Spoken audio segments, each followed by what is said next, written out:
누가복음 4장 16절에서 21절의 말씀을 가지고요, 그리스도인의 자유라는 제목으로 말씀을 함께 나누기를 원합니다. 여러분, 태초에 하나님이 천지를 창조하셨습니다. 아멘. 이 고백은 굉장히 중요한 고백이에요. 다시 한번 말하겠습니다. 태초에 하나님이 천지를 창조하셨습니다. 이 고백으로부터 그리스도인의 모든 신앙의 고백이 나옵니다. 하나님께서 세상을 창조하셨다는 이 고백을 여러분이 인정하지 않는다면 여러분 이 자리에 있는 것이 무슨 의미가 있겠습니까? 다시 한번 말하겠습니다. 태초에 하나님이 천지를 창조하셨습니다. 아멘. 예. 그래서 창조하셨고 그 다음에 어떤 일을 하셨죠? 에덴 동산을 지으셨어요. 그죠? 그리고 에덴 동산을 지으시고 사람을 그 속에다 또 지어 놓으셨습니다. 그러면서 이 사람에게 에덴 동산에 있는 모든 권리들을 누릴 수 있는, 모든 혜택을 누릴 수 있는 권리를 사람에게 주셨습니다. 근데 사람이 어떻게 했습니까? 하나님을 거절했죠. 그죠? 우리는 이제부터 하나님의 뜻대로 살지 않고 내 마음대로 살겠습니다 하고 선악과를 따먹은 거예요. 그래서 어떻게 됐습니까? 에덴 동산을 잃어버렸죠. 그 에덴 동산에서 살 수 있는 모든 혜택과 권리를 다시 하나님께 반납해 드렸다 이겁니다. 다시 말해서 실낙원을 하였습니다. 그리고 또 우리가 알고 있는 출애굽기의 이야기, 애굽에 사로잡혀 있던 노예 집단이 있습니다. 이 노예 집단을 통칭해서 뭐라냐면은 히브리 민족이라고 합니다. 이 히브리 민족의 삶이 너무나 고통스럽고 괴로워서 하나님께 부르짖었습니다. 그래서 하나님께서 들으시고 이들을 건져내셨습니다. 그래서 그들을 끄집어내시고 그들에게 언약을 주셨습니다. 출애굽기 19장 5절 6절 한번 볼까요? 같이 읽겠습니다. 세계가 다 내게 속하였나니 너희가 내 말을 잘 듣고 내 언약을 지키면 너희는 모든 민족 중에서 너희가 내게 대하여 제사장 나라가 되며 거룩한 백성이 되리라. 너는 이 말을 이스라엘 자손에게 전할지니라. 뭐라고 하십니까? 너희가 내 말을 잘 듣고 내 언약을 잘 지키면 너희는 모든 민족 중에서, 이 세상에 얼마나 많은 민족이 있는데 그 민족 중에서 너희만이 나의 소유가 될 것이고 그 다음에 너희가 나의 제사장 나라가 될 것이다 라는 약속을 주셨습니다. 다시 말해서 하나님과의 관계를 가지면은 이스라엘 백성이 그들이 나라를 가지게 될 것이고, 지금은 비록 갓 탈출한 애굽에서 그 노예 생활에서 갓 벗어난 되게 보잘것없는 되게 열등한 그런 집단에 불과하지만 너희가 한 나라를 이룰 것이고 너희가 내 소유가 될 것이고 너희는 모든 민족 중에서 나를 대면하는 제사장 나라가 될 것이다 라고 하는 엄청난 약속을 주셨습니다. 근데 약속만 주신 것이 아니라 또 경고도 주셨어요. 여호수아 24장 한번 볼까요? 같이 읽겠습니다. 만일 너희가 여호와를 버리고 이방 신들을 섬기면 너희에게 복을 내리신 후에라로 돌이켜 너희에게 재앙을 내리시고 너희를 멸하시리라 하니 백성이 여호수아에게 말하되 아니니이다 우리가 여호와를 섬기겠나이다 하는지라.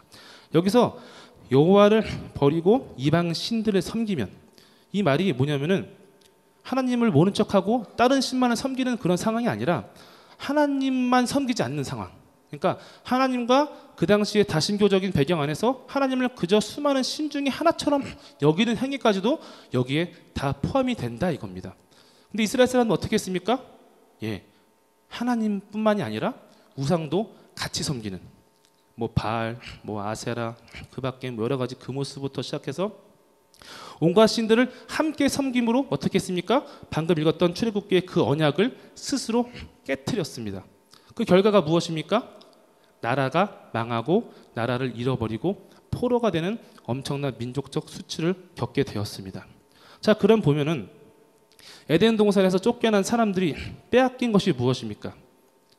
그리고 출애굽해서 드디어 나라를 얻었던 이스라엘 백성들이 하나님과의 언약을 깨트리고 잃어버린 것이 무엇입니까? 에덴 동산입니까? 나라입니까? 아니면 다른 그 무엇입니까? 이 사람들이 본질적으로 잃어버린 것은 에덴 동산도 아니고 이스라엘이라고 하는, 유다라고 하는 나라도 아닙니다. 본질적으로 이들이 잃어버린 것은 바로 하나님입니다. 하나님. 이 사람들은 하나님을 잃어버린 거예요. 하나님을 어떻게? 거부함으로 인해서. 성경이 말하는 가난은요, 본질적으로 먹고 마시고 입는 그런 것이 없는 상태가 아니라 바로 하나님을 잃어버린 상태를 성경은 가난하다라고 말하고 있습니다. 아무리 부자라도 하나님이 없으면 그 사람은 가난한 사람입니다. 그 대단한 왕이었던 이스라엘 초대 왕이었던 사울 왕도 하나님을 잃어버리자 가난한 왕이 되었고, 정말 보잘것없던 키도 작던 다윗이라는 사람이 하나님을 소유하자 어떻게 됐습니까? 부하게 되었다 이겁니다. 유다 역사상 가장 존경받고 끊임없이 메시아의 어떤 오마주로 나타나는 왕으로 누가? 다윗 왕이 되었다 이겁니다. 그러나 어떻게 됐습니까? 사람들이 하나님을 거절하자 하나님을 잃어버린 가난한 상태가 되었다고 합니다. 가난한 상태는 성경이 말하는 인간이 처해 있는 절망적인 실존입니다. 성경은 말합니다. 죄의 삭은 무엇이다? 사망이다. 그렇습니다. 인간의 실존은 사망밖에 남은 것이 없었다 이겁니다. 그런데 오늘 본문 말씀에 말씀하기를 뭐랍니까? 가난한 자에게 뭐라고요? 복음을 전하게 하시려고. 복음이 무엇입니까? 마가복음 1장 15절에 말합니다. 이르시되 때가 찼고 하나님의 나라가 가까이 왔으니 회개하고 복음을 믿으라 하시더라. 내가 다시 너희 하나님이 되겠노라 라고 말씀하고 계신 겁니다. 그리고 너희는 다시 나의 소유가 될 것이고 그리고 너희는 다시 나의 백성이 되겠다는 엄청난 기쁜 소식이 바로 복음이다 이겁니다. 그래서 이 가난한 자들 오직 사망밖에 남은 곳이 없는 이 절망적인 실존에게 예수님께서 오셔서 복음을 선포하셨습니다. 돌아와라.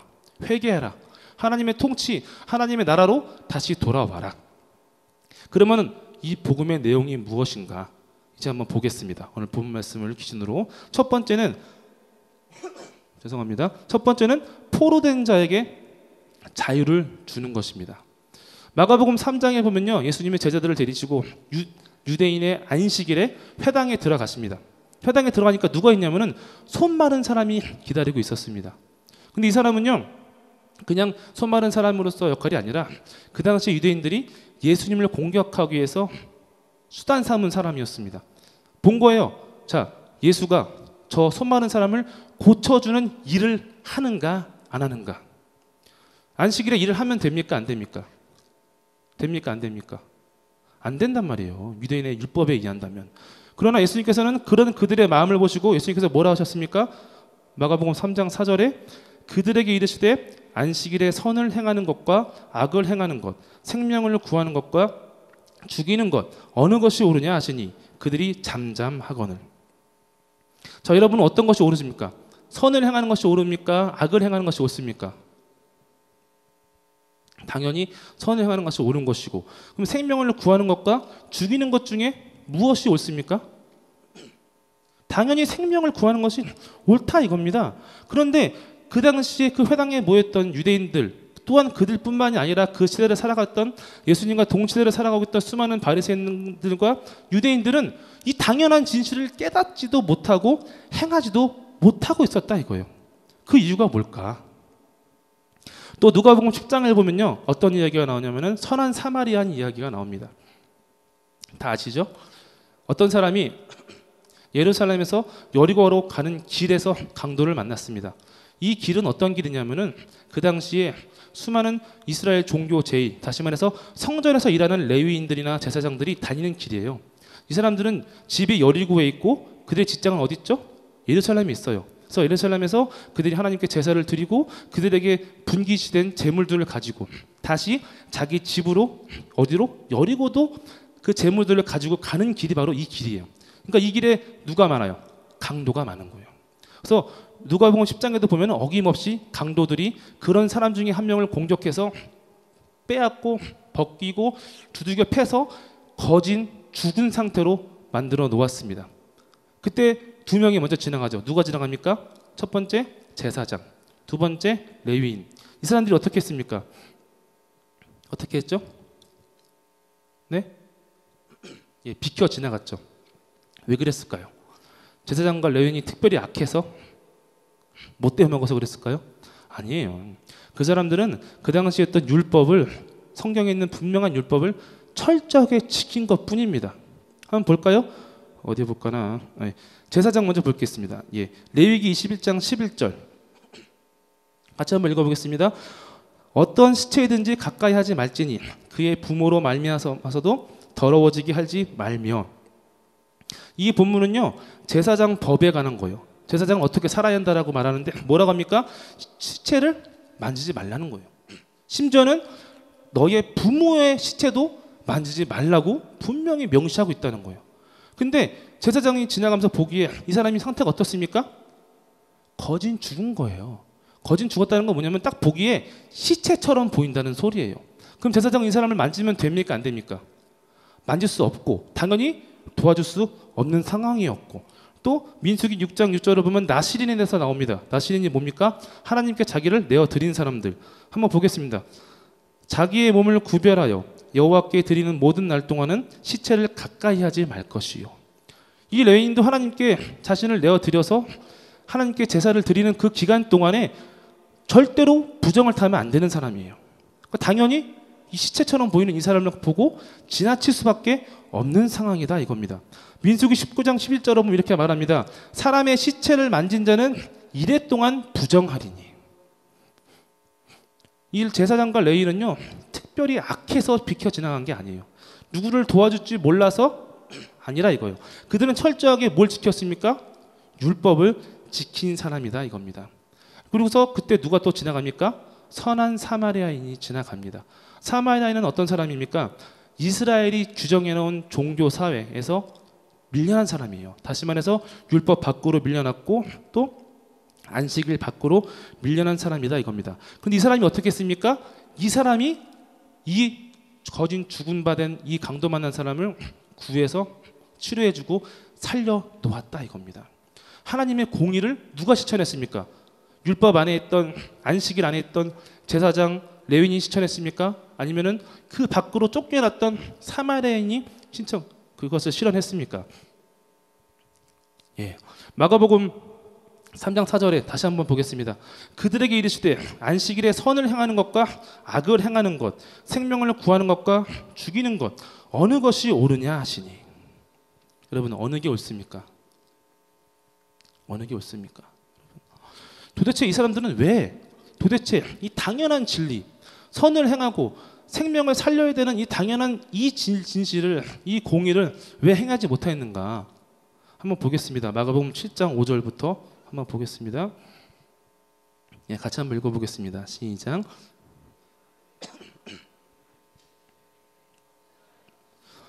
장로들의 전통을 준행하지 아니하고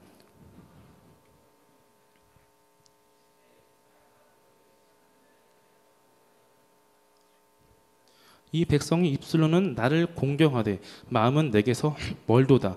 사람의 계명으로 교훈을 삼아 가르치니 나를 헛되이 경배하는도다 하였느니라. 사람의 전통을 지키느니라. 또 이르시되 너희가 너희 전통을 지키려고 하나님의 계명을 잘 저버리는도다. 여기에 공통된 내용을 가진 게 세 단어가 나와요. 첫 번째, 장로들의 전통. 두 번째, 사람의 계명. 그리고 세 번째, 사람의 전통. 이것이 무엇입니까, 여러분?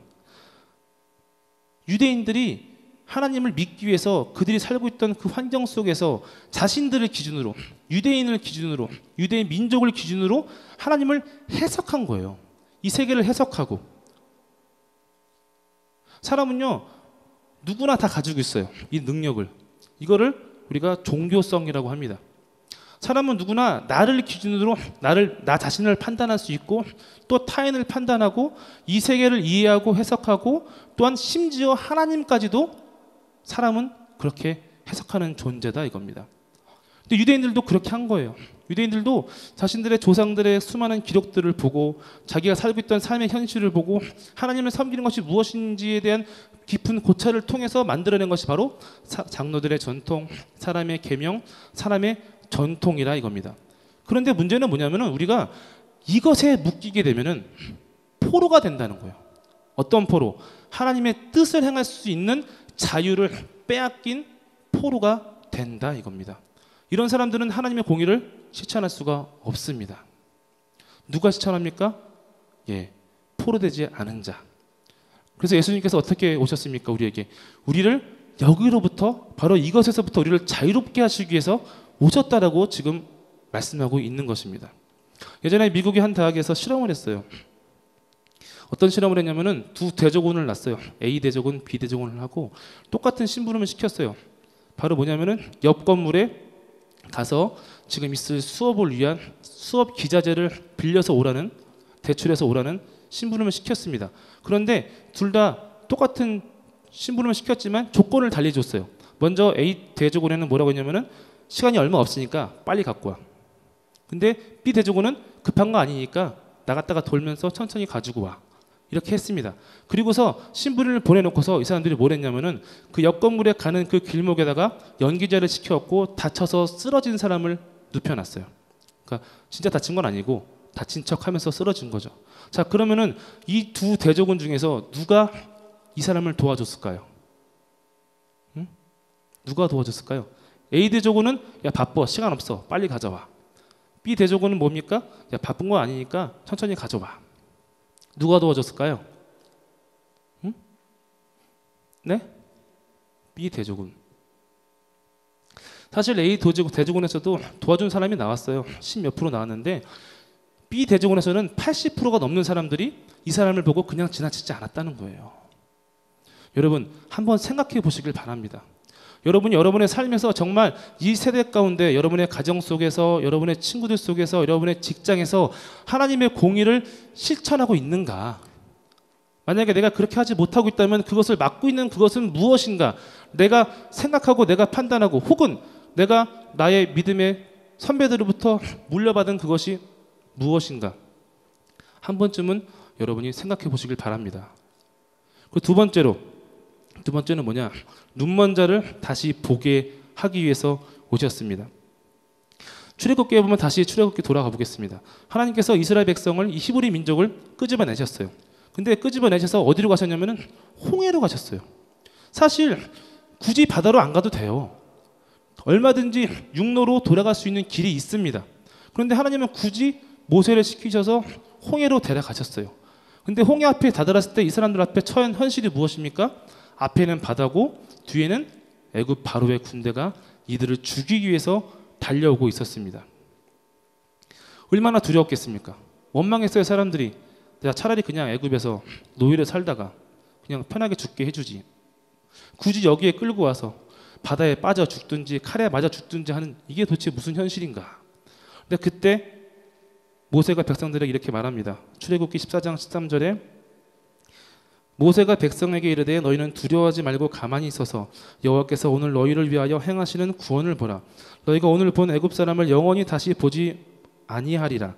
여호와께서 너희를 위하여 싸우시려니 너희는 가만히 있을지니라.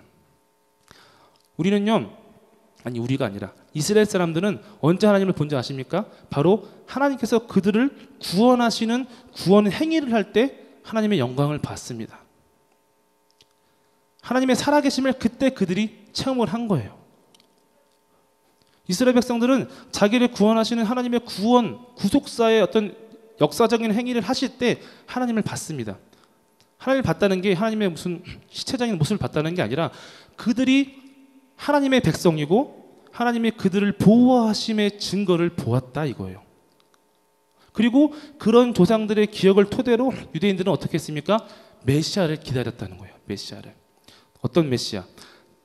나라를 빼앗기고 포로로 끌려갔다가 돌아와서 또 나라를 만들었는데 그 나라마저도 망해서 지금은 어떤 상태입니까? 로마의 치하에 있던 유대인들, 그들이 꿈꾸던 메시아를 그들은 기다렸다 이겁니다.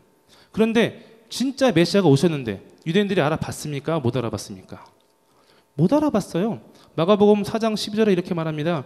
이는 그들로 보기는 보아도 알지 못하며 듣기는 들어도 깨닫지 못하게 하여 돌이켜 죄사함을 얻지 못하게 하려 함이라 하시고. 그 사람들은요 눈앞에 하나님의 아들 메시아가 오셨는데도 불구하고 봤는데도 못 알아보는 거예요. 맹인과 다를 바가 없는 거예요. 눈이 있으면 뭐해? 봐도 모르는데. 귀가 있으면 뭐해? 복음이 선포되어도 듣지를 못했는데. 왜 그랬을까요? 아까 말씀드렸잖아요. 유대인들은요 자기가 살고 있던 현실에 맞춰서 어떻게 했어요? 메시아 상을 그린 거예요. 메시아는 이런 존재여야 해. 메시아는 우리에게 필요한 메시아는 이런 존재야. 이런 사람이야. 어떤 사람이에요? 그들을 로마의 치하로부터 벗어나게 해줘서 하나님께서 약속하셨던 하나님의 소유로 만들어주고 하나님의 제사장 나라가 되어서 전 세계 가운데 최고의 나라가 되는 최고의 나라를 만들어줄 최고의 나라로 그들을 이끌어줄 메시아를 기다렸다 이겁니다. 굉장히 세속적인 하나님 나라였던 거예요. 세속적인 메시아. 그런데 예수님께서 뭐라 말씀하셨냐면은 이런 세속적인 것들에 우리가 마음이 가 있으면 어떻게 됩니까? 눈이 어두워져 보지 못하게 되고 우리 몸이 어두워져 묶인다라고 말하고 있습니다. 마태복음 6장 19절부터 한번 보겠습니다. 같이 한번 읽어보겠습니다. 시작.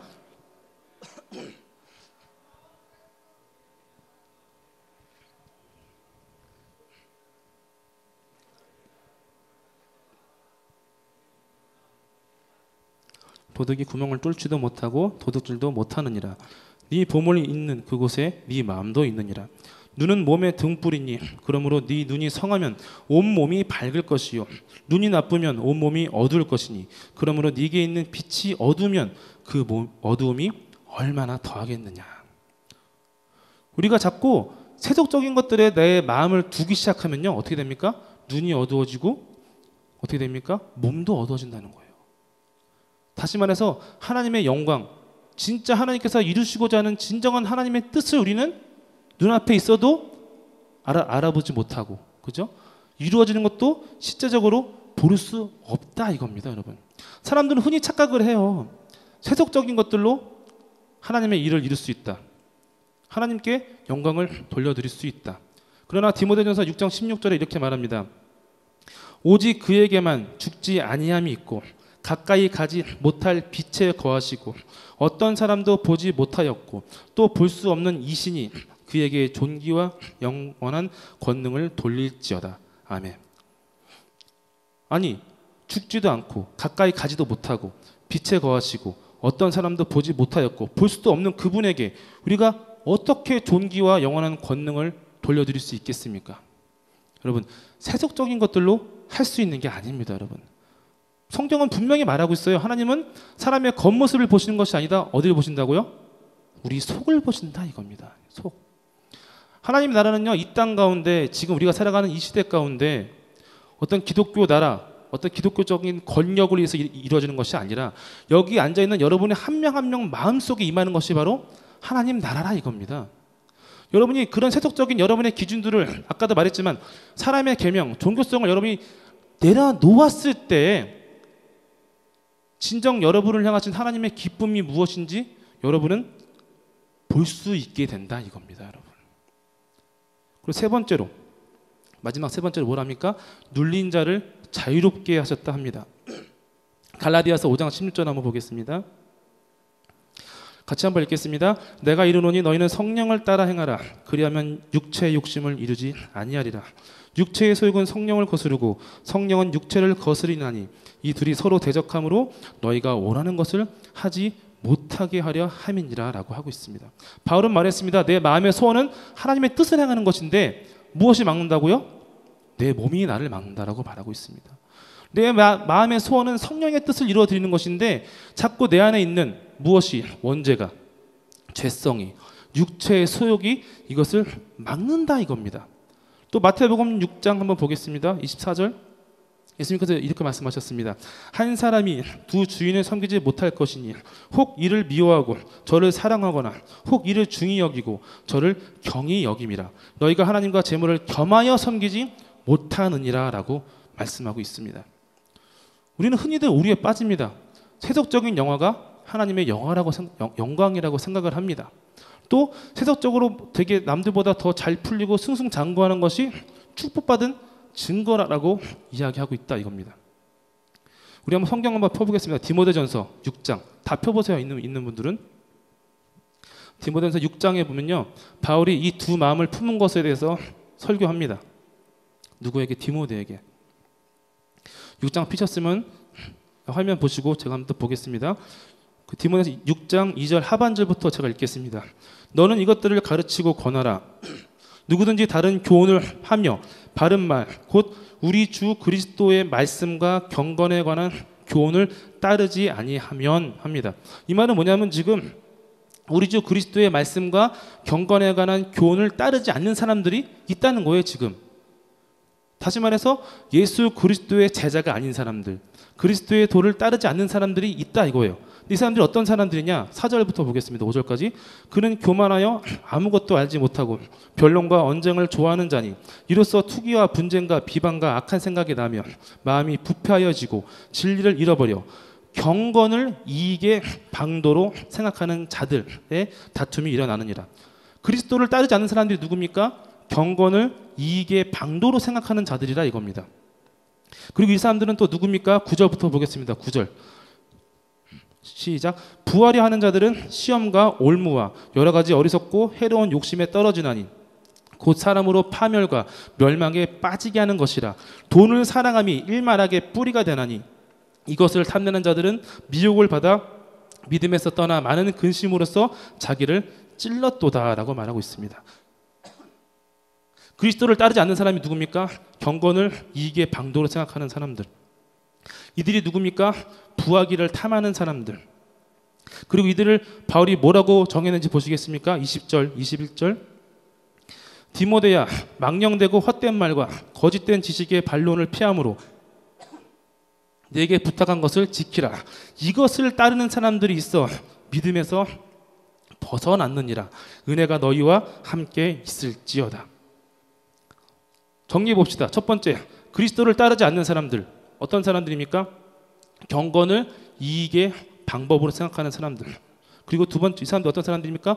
부하기를 탐하는 사람들. 이 사람들은 어떤 사람들입니까? 믿음에서 벗어난 사람들이다 이겁니다.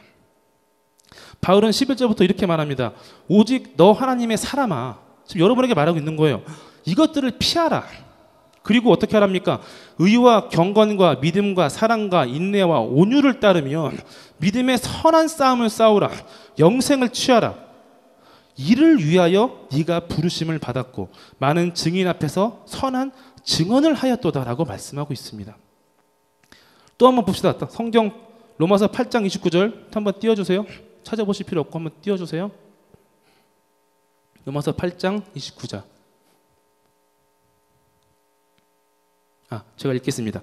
하나님이 미리 아신 자들을 또한 그 아들의 형상을 본받게 하기 위하여 미리 정하셨으니 이는 그로 많은 형제 중에서 맏아들이 되게 하려 하심이니라. 같은 말씀이에요. 뭐랍니까? 의와 경건과 믿음과 사랑과 인내와 온유를 따르며 믿음의 선한 싸움을 싸우라. 영생을 취하라. 이를 위하여 네가 부르심을 받았다는 거예요. 로마서 뭐랍니까? 아들의 형상을 본받게 하기 위하여 우리가 미리 택하심을 받았다고 말합니다. 그리고 뭐라고 말합니까? 많은 증인 앞에서 선한 증언을 하였도다. 많은 형제 중에서 맏아들이 되게 하려 하심이니라. 여러분, 우리가 부름받은 것은요, 바로 예수님을 따르기 위해서입니다. 재물을 따르기 위한 게 아니에요. 우리의 경건이 재물의 도구가 될 수 있습니까? 없습니까? 안 된다 이겁니다. 내가 예수님을 잘 믿었다고 해서 내 경제적으로 풍요해지는 것이 어떤 방정식입니까? 함수입니까? 아니라 이겁니다. 아니라는 거예요. 우리에게 필요한 것이 무엇입니까? 바울은 이어서 이렇게 말합니다. 디모데전서 6장 계속해서 볼게요. 6절부터. 아까 띄웠던 말씀 그대로 띄워주시면 됩니다. 6절부터 같이 한번 읽겠습니다. 시작. 그러나 자족하는 마음이 있으면 경건은 큰 이익이 되느니라. 우리가 세상에 아무것도 가지고 온 것이 없음에 또한 아무것도 가지고 가지 못하리니 우리가 먹을 것과 입을 것이 있은즉 족한 줄로 알 것이니라 라고 말씀하고 있다 이겁니다. 여러분, 그리스도를 따르는 사람들에게 필요한 것이 무엇입니까? 자족하는 마음입니다. 자족하는 마음. 사람이 부할 수도 있어요. 때로는 가난할 수도 있습니다. 그러나 하나님께서 여러분에게 허락하신 그 상황 속에서 자족할 수 있는 능력을 키우시길 바랍니다. 바울은 말했어요. 내가 못할 게 없어. 내가 다 할 수 있어. 근데 그 비결이 뭐예요? 자족하는 마음이다라고 바울은 이야기하고 있다 이겁니다. 여러분도 그 능력을 덧입으시길 바랍니다. 그래서 또 바울은 또 여기서 끝낸 게 아니에요.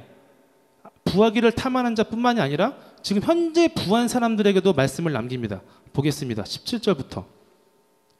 네가 이 세대에서 부한 자들을 명하여 마음을 높이지 말고 정함이 없는 재물에 소망을 두지 말고 오직 우리에게 모든 것을 후히 주사 누리게 하시는 하나님께 두며 선을 행하고 선한 사업을 많이 하고 나누어 주기를 좋아하며 너그러운 자가 되게 하라. 이것이 장래에 자기를 위하여 좋은 터를 쌓아 참된 생명을 취하는 것이니라.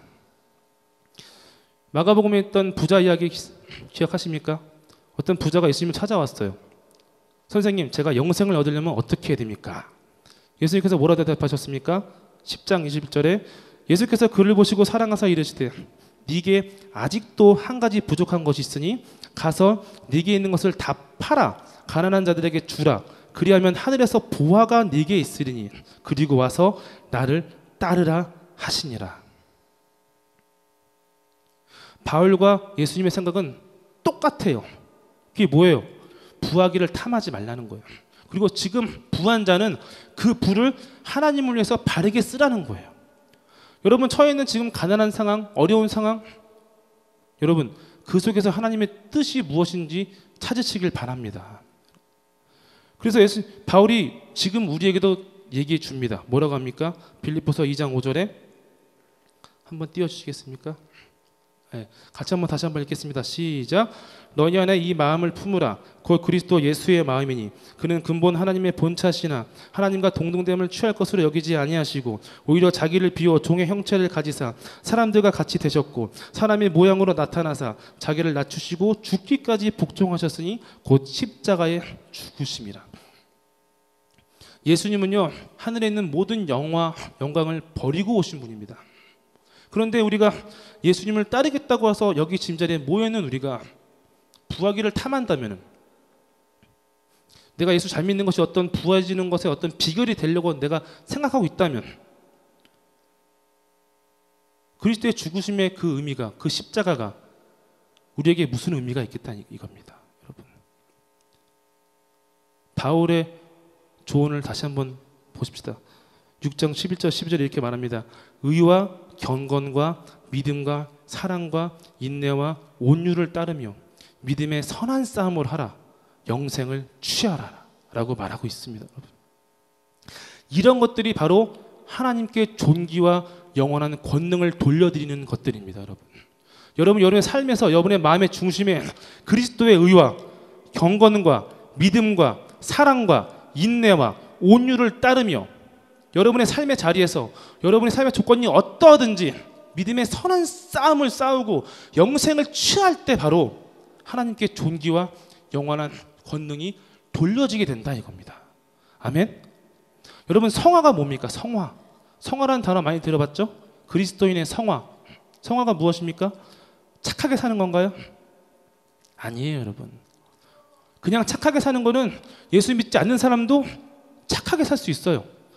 성경이 말하는 성화는 뭐냐면요, 우리가 나의 기준을 버리고 나의 이기심을 버리고 하나님의 통치, 하나님의 다스림 속으로 내가 다시 귀속되어져 들어가는 것이다 이겁니다. 여러분, 태초에 인간이 하나님의 통치를 거절했어요. 난 이제부터 내 마음대로 살 거예요. 이제 다시 예수님께서 오셔서 말씀하셨습니다. 돌아와라. 하나님의 나라가 가까이 왔으니 돌아와라. 다시 하나님의 백성이 되고 하나님의 소유가 되고 하나님의 다스리시는 것을 너의 삶으로 받아들여라라고 말씀하고 있다 이겁니다. 그리고 이것이 이루어지는 과정이 바로 성화이고, 그리고 이 과정 속에서 누릴 수 있는 것이 바로 그리스도인의 참 자유다 이겁니다. 여러분, 하나님께 복종하는 것이 굴욕입니까? 하나님께 복종하는 것이 여러분의 자유가 다 파괴되고 빼앗기는 것입니까? 아닙니다. 여러분, 하나님께 복종하는 것은요 도리어 세상의 죄의 권세를 이기는 능력이 된다 이겁니다. 여러분, 능력이 되는 거예요. 죄의 권세는 지금도 이 순간에도 여러분을 계속해서 유혹합니다. 겁줍니다. 여러분을 두려움에 빠뜨리고 의심에 빠뜨리고 있다 이겁니다. 그러나 여러분이 하나님의 다스리심과 하나님의 통치에 여러분을 귀속시키고 그것을 여러분이 성화 가운데 받아들이기 시작하면요, 여러분은 그리스도인의 자유로 죄의 권세를 이길 수가 있습니다. 아멘? 아멘? 여러분은 지금 그 자유를 부여받으신 분들이에요. 포로된 몸이 자유하게 됐고, 하나님의 영광을 보지 못하던 눈이 이제 그 영광을 보게 되었고, 두 마음을 품어서 하나님의 뜻을 전혀 행할 수 없었던 눌린 마음이 어떻게 됐어요? 자유롭게 됐다 이겁니다. 여러분, 그것이 바로 그리스도인의 자유입니다, 여러분. 이 자유는요, 환경에 굴복하지 않습니다. 어려움에 굴복하지 않습니다. 지금 인생이 좀 어렵다고 실망하지 않습니다. 이거를 뭐라고 합니까? 바로 절대 긍정이다 한답니다. 절대 긍정. 절대 긍정은 언젠가 내 삶이 되게 편하게 될 거야. 나도 언젠가 잘 먹고 잘 살 수 있을 거야 라는 그런 것이 아니라 내 삶이 지금 비록 비루할지라도 하나님께서 이 삶의 현실을 통하여 나를 통하여 아버지께서 그 뜻을 이루실 것이라고 하는 절대 희망이 바로 절대 긍정이다 이겁니다. 여러분이 살고 있는 지금 이 시대에 편안하십니까? 여러분이 살고 있는 지금 이 시대가 여러분에게 편안하십니까? 얼마 전에 KBS 다큐멘터리를 봤어요. 장진 감독이 찍은 이제 뭐라고 하지? 나레이션도 하고 자기가 MC가 돼서 찍은 다큐멘터리였는데 거기에 뭐가 나왔냐면은 지금 전 세계 젊은이들이 처한 엄청나게 절망적인 상황이 나온 거예요. 일자리가 없어요. 다 대학 나왔어. 우리나라 서울대보다 더 뛰어난 파리 7대학 나오고 독일 무슨 대학 나오고 했는데도 불구하고 일자리가 없는 거예요. 지금 여러분도 취업하기 쉬워요, 어려워요? 어려워요. 얼마 전에 신문에 30년 전인가 20년 전 그 정도 전에 우리 선배님들의 취업 환경과 우리 환경을 비교한 게 있는데 그분들은 그냥 대학만 졸업하면은 갈 수 있는 기업이 줄을 섰어. 근데 우리는 어떻게 해요? 맨날 토익 공부하고 캡스 공부하고 스펙 쌓는다고 어디 인턴 가서 열정페이나 받고 있고 엄청난 고통스러움을 당하고 있는데도 불구하고 취업이 안 돼. 근데 이게 우리뿐만이 아니라 전 세계가 다 그렇다는 거예요. 그때 그 다큐멘터리에서 토론을 하는데 어디였지? 저 유럽에서 오는 청년들이 얘기하는 거예요. 자기네 나라도 일자리가 없대요. 청년들이 다 절망에 빠진 거예요. 여러분, 지금 이 시대 속에서 우리가 지켜야 할 것이 무엇인지 한번 생각해 보시길 바랍니다. 우리가 지키고 나타내고 드러내야 할 것이 무엇인지를 여러분이 한번 고민해 보시길 바랍니다. 우리 눈앞에 절망이 있다고 해서 죄의 권세가 있다고 해서 여러분의 생존 때문에 두려워하지 마세요. 만약에 두려움이 임한다면 그때 금식하세요. 하나님께 하나님 다시 한번 내가 주의 권세를 주의 통치를 내가 인정합니다. 그것이 우리가 마땅히 해야 할 기도인 줄 믿습니다, 여러분. 그리고 여러분이 그것을 깨달을 때 그 그리스도인의 참 자유를 여러분이 지금 이 시대 가운데 발휘할 때 우리가 비로소 그때 빛이 되고 소금이 되고 맏아들이 될 수가 있습니다. 아멘. 아멘. 아멘. 여러분은 죄의 권세 아래 있지 않습니다. 아멘. 여러분은 지금 하나님 나라 안에 들어와 있습니다. 하나님께서 우리를 다스리실 것이고 지금 다스리고 계시고 세상에 있는 죄의 권세를 능히 이길 수 있는 그리스도인의 참 자유가 여러분에게 주어져 있습니다. 그 자유를 발견하시고 발휘하시고 나타내시길 바랍니다. 그런 청년선교회가 되기를 바랍니다. 우리 청년선교회는 어떤 공동체입니까? 믿음이 활동하는 공동체입니다. 믿음이 살아서 움직이는 공동체입니다. 그게 누굽니까? 바로 여기 있는 여러분이다 이겁니다. 명심하시길 바랍니다. 아멘. 이 시간 기도합시다.